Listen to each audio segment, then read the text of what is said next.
Welcome! In this video, we'll guide you on how to demonstrate Blender to customers.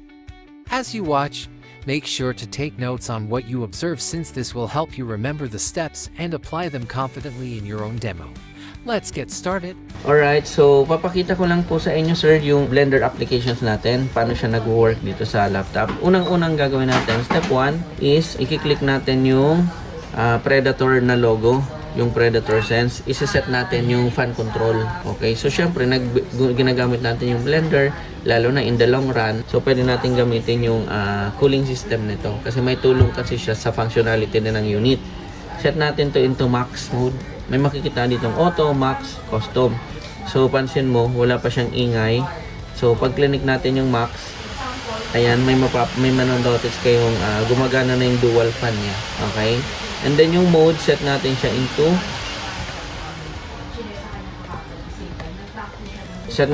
turbo mode, yung pinaka settings niya. So kapag nagawa na natin yon, ayan, kapag naset na natin yung fan control niya into max mode, so pupunta na tayo dito sa Blender app. Meron tayo ditong applications, open lang natin yan.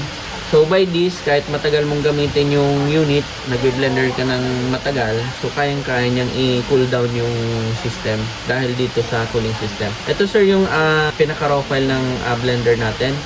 So as you can see, napaka-plain niya, wala siyang masyadong materials pa. Ito po, pwede mo siyang i-orbit gamit yung bilog na to. Nakikita nyo to.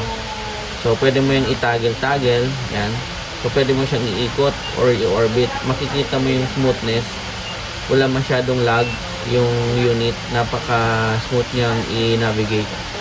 Ibig sabihin, maganda yung GPU nitong unit natin. Ayan po. So, para i-ano natin to sir, i-render yung image, click lang natin yung F12. Alright?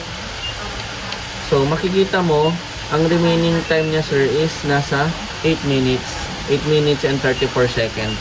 So, ganun lang kabilis yung rendering time niya. So, ibig sabihin, mas productive. Mas marami kayong magagawa. And then, na-notice mo kanina yung pinaka-raw file natin na bahay. Ito, linalagyan niya na ng mga materials. Meron na siya mga wood na kasama. So, ganyan, ini-stress niya na yung CPU, yung GPU ng unit. Yan po. So, makikita mo nililinis na yung pinaka-file. So, mabilis na yan sa 8 minutes. Yung iba, sobrang tagal pa po. So, ganyan kaganda yung unit natin in terms of Blender na application. If you have questions, you may coordinate directly with your trainer. Thank you.